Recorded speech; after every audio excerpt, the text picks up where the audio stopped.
Happy Friday. All right. We got some tough love today. Ooh, I'm excited. I think today is like, and I wouldn't even say like the last 10 pounds. I would say kind of like if you are struggling to get to the next level with your weight loss or your fitness or your body composition, it might not be like you only have 10 pounds left that you want to lose. I would challenge people in any stage of their journey that feel like they're stuck. Yeah. I don't necessarily think this is the fieriest Friday fire that we've ever had, because it's just honestly the truth and what a lot of people don't understand about when they've hit a plateau and they feel like they're struggling, what changes need to be made in order for them to overcome that. Yep. We talk with women all the time who tell us they've air quote tried everything. They're going to the gym 6 days a week. They're managing their calories and all these things. And we can give them all the knowledge and the education like on that phone call, helping them understand. But if it's not what they want to hear, they're like, oh, this program isn't for me. And listen, our program isn't for everybody. Fine. I get that. And that's totally fine. But I'm going to share with you what the science says and give you valid reasons, because other people are promising you results and you're walking away from those programs disappointed that you didn't get the results. Mm-hmm. And we're not just about selling people. I'm about helping people. Totally. And I want you to have the understanding of why you've hit this plateau, why you're having the symptoms that you're having, and walk you through maybe what it's going to take and some protocols that we might need to utilize to help get you to where you want to be. And I think, speaking just from certain individuals who are close to their goal weight, or maybe what some people say is like their set weight, they have, a issue, or they really struggle getting those last 5, 10, maybe 15 or 20 pounds off for some people. But their goal is to, get to this place, maybe on the scale or with a body composition, so they have this like fit look, right? They want to look tone.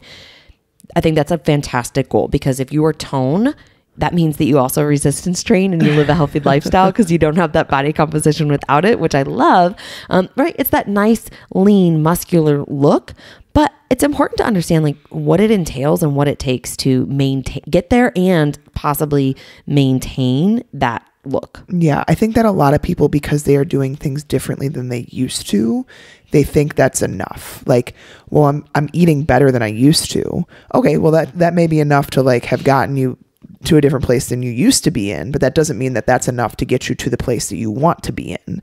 And, does our food and training align?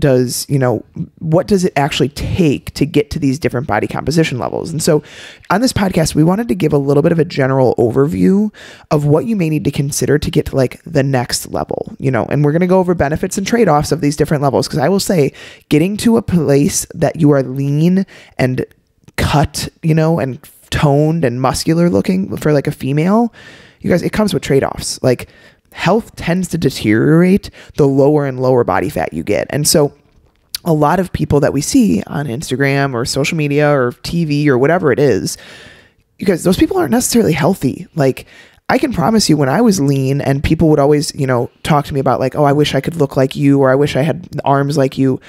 I didn't have a period for 2.5 years, which is not healthy for a female. I was exhausted at certain points throughout the day. Like, I was running on cortisol and adrenaline. I was probably dehydrated. I was underfed. I was undernourished. My body was in a place where it was basically going down a shithole, and I didn't realize it. Like, I was not healthy at that place. And although, yes, I think that certain people can hold on to certain physiques for periods of time and be somewhat healthy, but just don't assume. Like, don't assume that equals health.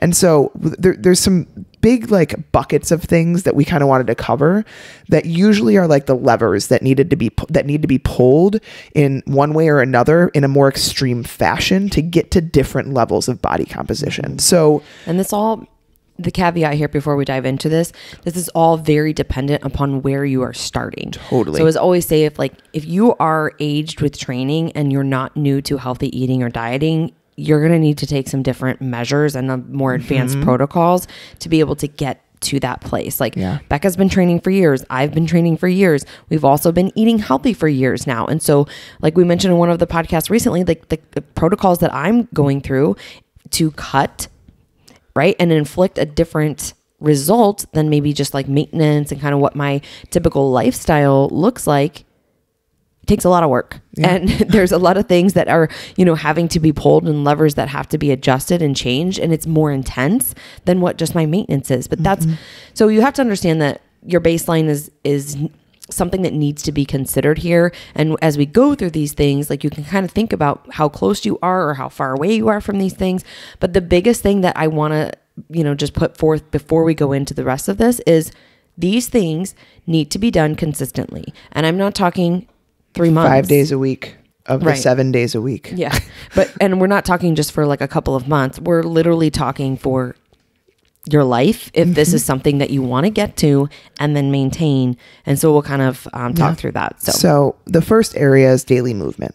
Like, are you consistently getting 8 to 12,000 steps a day? Like each day, are you doing that? That needs to be like baseline. That is I would say daily movement has to be there, because not only is it a calorie burn, a non-stressful calorie burn, but for a lot of people, it's what helps them maintain weight loss once they've gotten there. Like, your daily movement is what helps your body maintain a calorie burn at a certain level, versus just going from like, maybe you didn't move at all and you were getting like 3,000 to 4,000 steps a day. Sure, you go into this, 10,000 step a day challenge and a diet and exercise, and now you're losing all this weight, and then you go back to 3,000 steps. Like, we need to keep that non-sedentary lifestyle.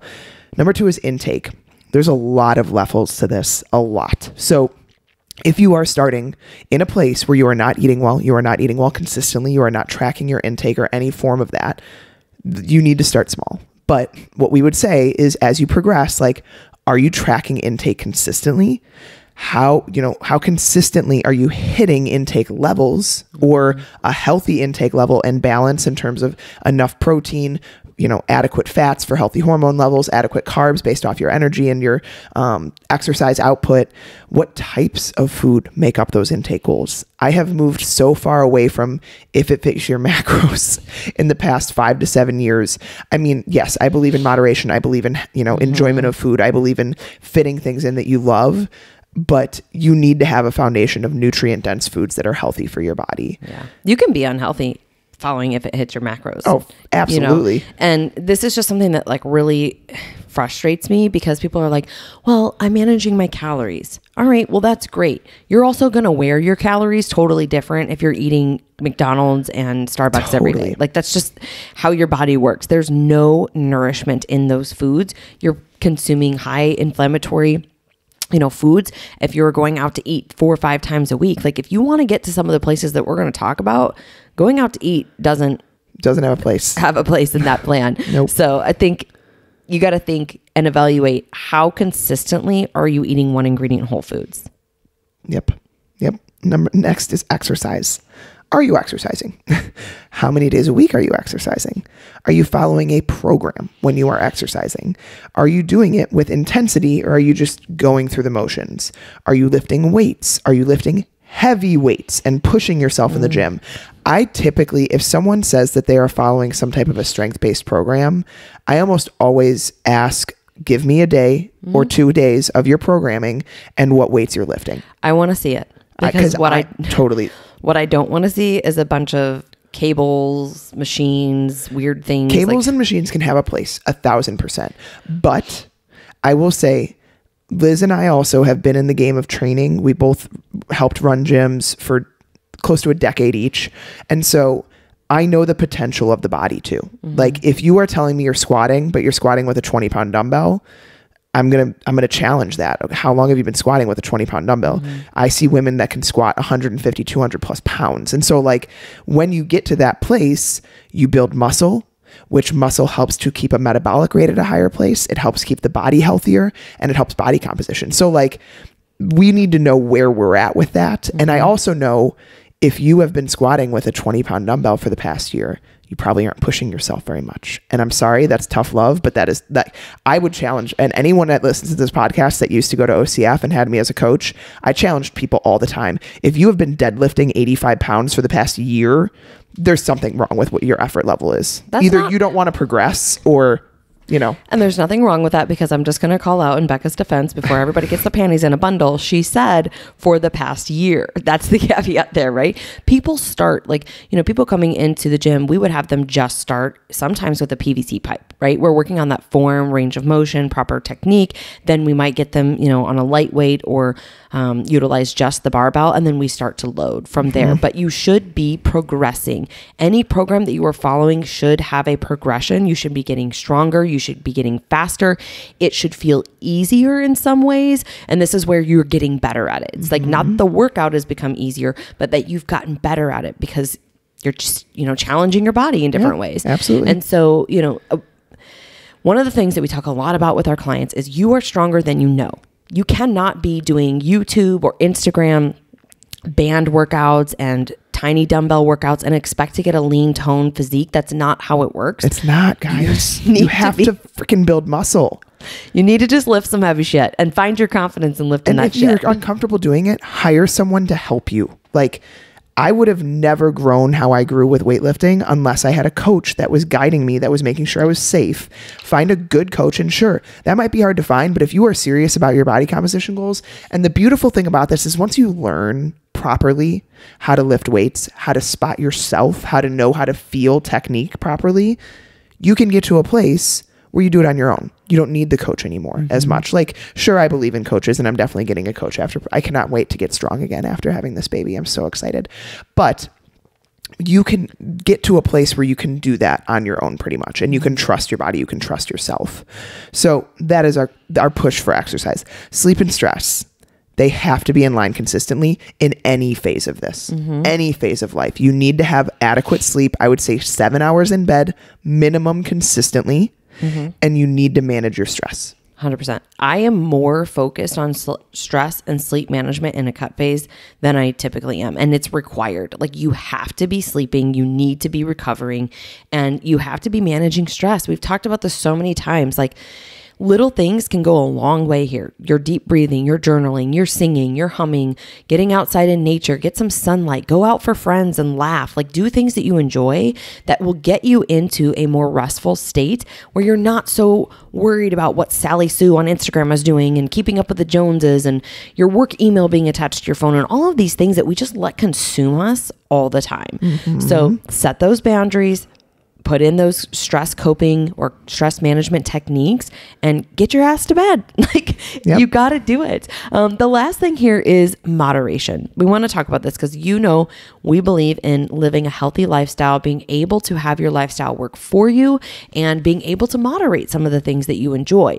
However, if you desire to get that very lean toned physique, you're going to need to sacrifice some things. You're going to need to say no to some things. Alcohol really doesn't have a place in a cut phase. Nope. If you're maintaining weight loss, if you've gotten down to a really low place, okay, you can maybe have a couple of drinks every couple of weeks or something like that, but it's not going to be a daily thing. And, expect to have 6-pack abs. Like, I got to a place where when I was in my cut in between Carson and this pregnancy, I would have 1 glass of wine maybe once a week, and it was accounted for. Yeah. And that was it. And you accounted for it from carbohydrates. Yep. I accounted for it from carbohydrates and calories. Yeah. And I weighed it out. And that point in time when you're looking at your cut carbs, you're like, oh yeah. And you're like, oh, God, do I want this glass of wine? I don't want to spend. I don't know. I don't know if I want 25 grams. So sometimes I would have like 3 ounces of wine just because I enjoy the taste of it and wanted it. I'm just imagining like one of those, what's those pyramid things, the scales, and you can put your glass of wine over here or your sweet potato waffle fries over here because where do you want to spend the 25 grams of carbs? Anyways, moving on. But sugar intake, right? Like going out to eat. If you are wanting to get to a place where you're really, really lean, you're keeping that body fat percentage low, you're making majority of your meals. I'm going to say 95% of your meals you are making and eating at home. They are weighed out. So let's talk about what different levels of, body composition can look like, what it's going to take to get there, what it's going to take to maintain. And we'll throw in some percentages here. If you're confused by what, this might look like in terms of body composition, Google it. It's hard, guys. This is the hardest thing because people spew out body fat compositions. Everyone looks different at every different body fat. And so what I look like at 20% body fat is going to look completely different probably than what Liz looks like at 20% body fat. Like it just, because of body types, because of bone structure, because of torso length, like muscular deficit, it's different. And so I know personally for me, and just like what I've seen between Liz and I, like I tend to be able to have more muscular arms and shoulders. Liz has a much flatter stomach and like leaner waist area. And so like, it's just how we're built. It's just, and I got the butt. Liz has a butt. I developed a butt after having children, which I don't love. But yeah, my butt has been, you know, it's still small. So it's so unfair because you're so much taller than me. So just a fun fact for you guys who watch our videos or listen, I usually stand on top of a dumbbell because otherwise I look huge. I just can't. But yeah, so we could weigh the same, but look completely different. So we need to caveat that before going into like specific body fat percentages, but this is in general what it takes and what you usually have to like sacrifice or not, and the trade-offs that come with each of these. So like, here's the thing, 30 to 40% body fat percentage for females, usually a place you don't have to work very hard to maintain. I don't think they're working on anything. They're not really working on anything. Like there are downsides too to having very high body fat percentages. Usually correlates with poor overall health, metabolic syndrome, lower energy, shorter life expectancy, like less muscle mass. As you age, yes, muscle mass does get harder to maintain. Doesn't mean you can't maintain it. Like you can keep a decent body fat percentage as you age. It just takes a little bit more work. Yeah. I'm going to just go out on a whim here and you can share if you agree or disagree. I really think if you want to be in a healthy place, you need to be below 30% body fat. Yeah. That's just, I mean, that's kind of where it's at. I would say low 30s, maybe in your like 50s, 60s. Oh yeah, if you're much older, like post-menopause. But again, that's going to be dependent upon your health, and we want to make sure that you're doing the right things in your day-to-day routine and your lifestyle to be healthy. So you're exercising, you're mainly eating high-quality foods, things like that. But really, we need to be under 30% body fat. We shouldn't be walking around with 40% plus body fat. No, that's extreme. It's unhealthy for the body, guys. Yeah. It is unhealthy. All right, so let's go down a notch. 25 to 30% body fat. So this typically means like you're exercising regularly, you're going to the gym, you're lifting some weights. That exercise is pretty enjoyable for you, but not really, super intense. Okay. So let's think like you're going and you're strength training. Maybe you're doing a little bit of conditioning or some cardio sessions here and there, but you're not going, all out like in a CrossFit WOD, like in competitions, like really pushing that next level of performance. You should be sleeping pretty decent here and feel pretty good as you're walking around, like have overall good energy, pretty good health, no PMS issues, things like that. I think the trade-offs here in terms of getting to that place for some people, not all people, is that you're going to have to spend more time planning and preparing your meals. You're not going out to eat too frequently here. I'd say a couple times a week you could get away with and maintain 25 to 30%. But you're also not going to have a super lean physique. Like you might look like you work out, but you're not going to be shredded. You probably look healthy. I would say you look healthy at this place. Like you aren't holding a ton of body fat. But you also have to be pretty consistent to stay here. You can't just like be taking months off of working out or any type of activity, or like months off of eating nourishing foods here. But in this place, if you're eating relatively healthy and you're going to the gym a few days a week and you're not swinging your calories all over the place or having like huge binges, you can probably maintain this without tracking food relatively easy. Totally. So the next one's like the 23 to 25% body fat. And here's the thing. I think that this is a very maintainable place, definitely more challenging to maintain. Some trade-offs. It requires planning and prepping usually for the week. We usually see people needing to start saying no sometimes in like some social settings here, sacrificing things that maybe they do normally, like a few drinks on the weekend here or there. You need to make sure that sleep and stress are managed, getting 7 to 8 hours of sleep a night. And you also need to be consistently strength training here, because here's the thing that I think a lot of people don't understand. The lower body fat you get is because the higher amount of muscle mass you have. It is not because you continuously lose fat. I promise you, everyone that I know that is under 20% body fat is strong AF. Like they lift heavy, they have a lot of muscle mass on their body. And so to get to a lower body fat percentage, it is not about losing body fat. I know, because when we were at OCF, we had the InBody, and I used to measure people all the time. And I would measure people that were higher body fat. They were like 40% plus body fat. They would lose 10 to 15 pounds. Their body fat would barely change because they weren't gaining a ton of muscle yet. Like the muscle is what brings body fat percentage down. And in my belief, and like I think what science backs up, makes health better. For sure. So you need to be at this place that like the mid to lower 20% body fat.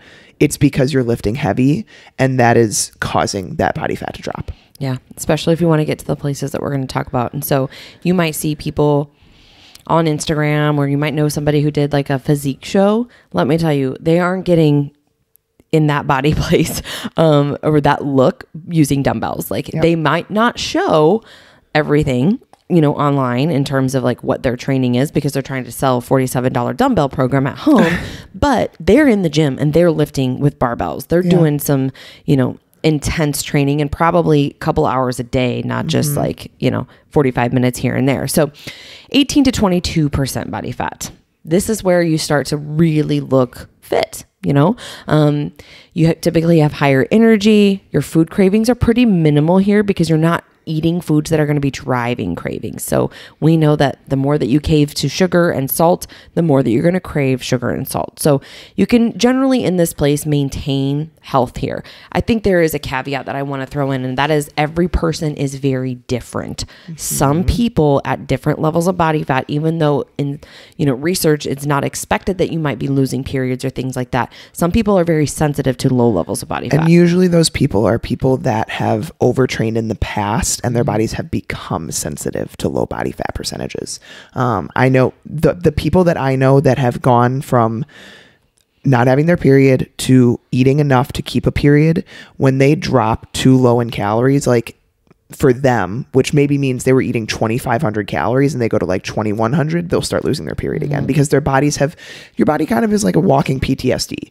So it knows that that is a threat that it's experienced in the past, and now it's overly sensitive to it. So I know people that have lost their period at, you know, 20% body fat plus. Yeah. So you want to be cautious of that. You know, you want to make sure that health is at the forefront here, especially if you're wanting to procreate at some point in time. So what are the trade-offs of being in this place? Well, you're tracking your food and you're hitting your calorie goals 90% of the time. Like you've only got a little bit of wiggle room here.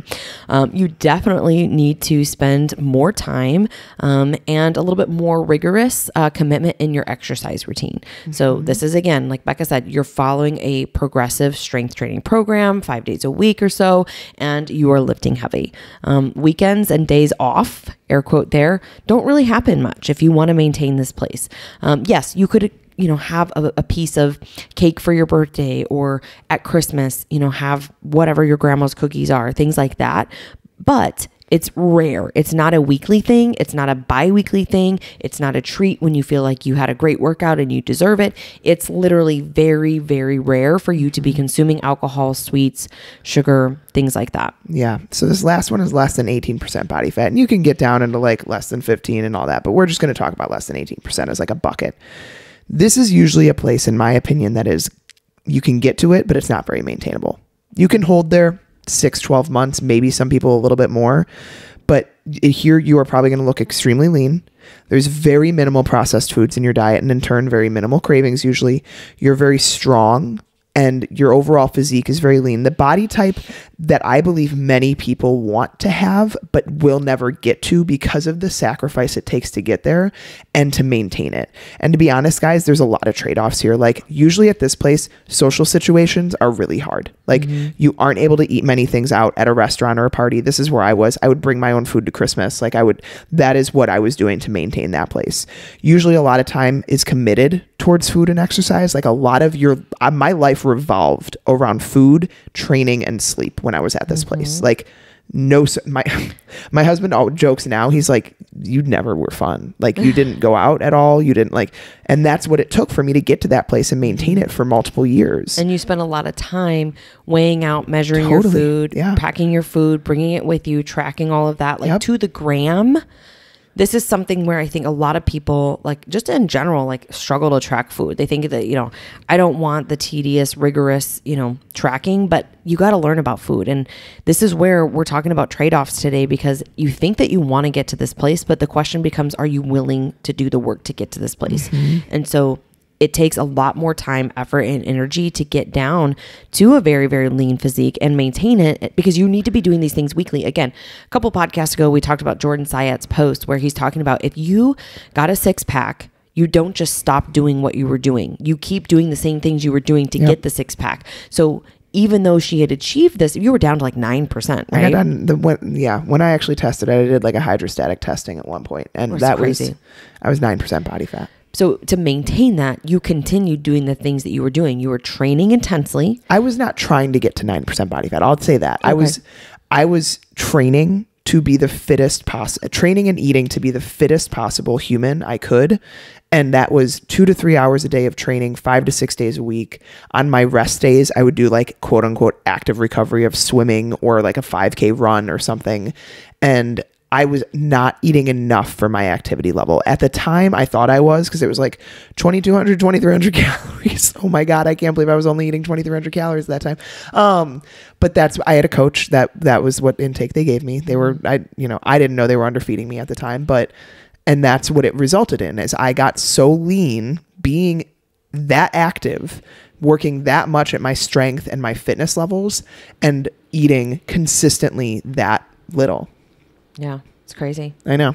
It's insane. And it scarred me for the rest of my life. Right, because you probably wanted to maintain that look. Oh, for sure. And that's what we talked to Coach Jen about on podcast. I believe it was this past Monday. You get scarred when you get to a leanness level that is unmaintainable, because you want to maintain it. Because you guys, at the end of the day, it's fucking great being that lean. Like, of course, all my clothes fit awesome. I was super confident in my body. Yeah. I wasn't happy, but like, I looked great. I was training in sports bras and super short shorts all the time. Like, and it was a place that I got to chasing fitness, but now I'm scarred physique wise, because I thought, I have that in my mind as something, and I've worked really hard to get this out and work, away from this. But in my mind, that is always in the back of my mind. Like, I looked that way. I want to get back to that, even though I know deep down that is not realistic. It is not healthy. It is not maintainable, but it's still there. Sure. Like that image of me, because it was my body. It's not like I'm trying to look like someone else. It was my body. That image of me will always be in my head. Yeah, for sure. And I don't think anybody can blame you for that, because you put in a lot of work, dedication to get to that place, and it's hard work. So the bottom line here is, if you've got goals to look a certain way, we need to understand and be realistic about what it's going to take, right? To look lean, to look fit, to stay in that place and maintain it. It's not just about getting there. It's about, is this sustainable for you? Totally. Is this healthy for your body? I've talked with people before where like, they didn't care if they lost their period. And I'm like, but that's not good. That's not healthy for you. Like, we want to make sure that we are realistic with understanding what our body needs to also maintain health, not just maintain, a certain physique here. Yep. But you're going to have to put in the work. You're going to have to make sacrifices. You're going to have to, above all, be consistent AF in all areas, not just with your food. Getting the 10,000 steps a day, getting to bed on time, drinking enough water, managing your stress, keeping high quality food, saying no to processed foods, sugar, alcohol, things like that, and lifting heavy. Yeah, absolutely. So hopefully this was a little helpful, maybe eye-opening. And maybe you realize that, like, even though what you're doing now is different and quote unquote better than maybe what you were doing, to get to where you want to be, it might not be enough. And it might need to be more diligent. It might need to be more strict. And I would say even challenge you, like, maybe you're eating not enough and not lifting heavy enough to get the body that you want. Because I think for a lot of people, that is the case. We think that eat less, move more is the right answer, when in reality, it might be move in different ways, lift heavier, and eat more to support that. So just something to think about. Hopefully this was helpful. Happy Friday, guys, and we will be back on Monday.